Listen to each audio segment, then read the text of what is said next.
Hi everybody, welcome to Miss Page's virtual library. I'm going to help you with your journeys lessons today, so I'm going to be reading the story for you, and feel free to follow along. So this one is called Penguin Chick by Betty Tapham. A fierce wind howls. It whips snow across the ice. Here, a female emperor penguin has just laid an egg. It is the only egg she will lay this year. Most birds build nests for their eggs, but on the ice in Antarctica, there are no twigs or leaves. There is no grass or mud, nothing to build a nest with. Nothing but snow and ice. The new penguin father uses his beak to scoop the egg onto his webbed feet. He tucks it under his feather-covered skin into a special place called a brood pouch. The egg will be as snug and warm there as if it were in a sleeping bag. One of the penguin parents must stay with the egg to keep it warm. But where penguins lay their eggs, there is no food for them to eat. The penguin father is bigger and fatter than the mother. He can live longer without food. So the father penguin stays with the egg while the mother travels to the sea to find food. The two parents sing together before the mother penguin leaves. Along with many other penguins, the mother penguin leaves the rookery where she laid her eggs. The mother walks or slides on her belly. This is called tobogganing. She uses her flippers and webbed feet to push herself forward over the ice and snow. Because it's winter in Antarctica, water near the shore is frozen for many miles.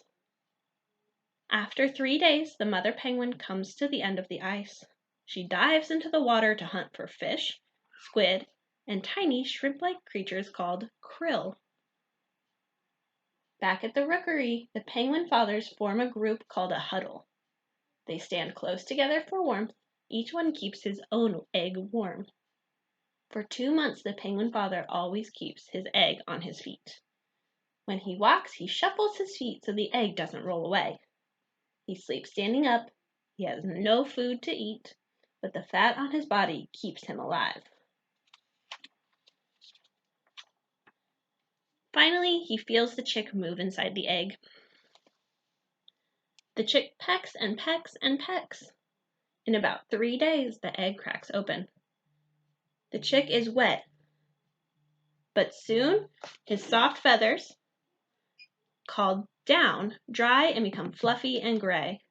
The father still keeps the chick warm in the brood patch.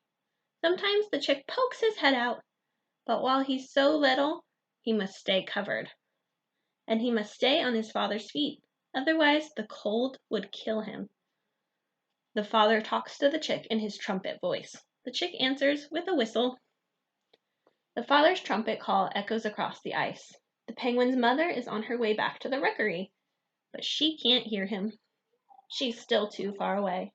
If the mother doesn't come back soon with food, the chick will die. 2 days pass before the mother can hear the father penguin's call. At last, the mother arrives at the rookery. She cuddles close to her chick and trumpets to him. He whistles back. With her beak, she brushes his soft gray down. The mother swallowed many fish before she left the ocean. She brings some of this food back up from her stomach and feeds her chick. She has enough food to keep him fed for weeks. He stays on her feet and snuggles into her brood patch. The father is very hungry, so he travels to open water. There he dives to hunt for food. Weeks later, the father returns with more food for the chick. Each day, the parents preen or brush the chick's downy coat with their beaks. This keeps the down fluffy and keeps the chick warm.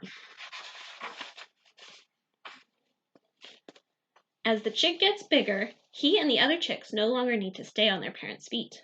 Instead, they stay together to keep warm. This group of chicks is called a crèche or a nursery. The chick now spends most of his time here, but he still rushes to his mother or father to be fed when either one comes back from the ocean. Sometimes the chick and the other young penguins dig their beaks into the ice to help them walk up a slippery hill. They toboggan down fast on their fluffy bellies. The chick grows and grows. After 5 months, he has grown into a junior penguin. He is old enough to travel to the ocean. Now he has a waterproof coat of feathers instead of fluffy down. He can swim in the icy cold ocean because his feathers keep him dry and warm. The young penguin spends most of his time in the water. He swims flapping his flippers as if he were flying underwater.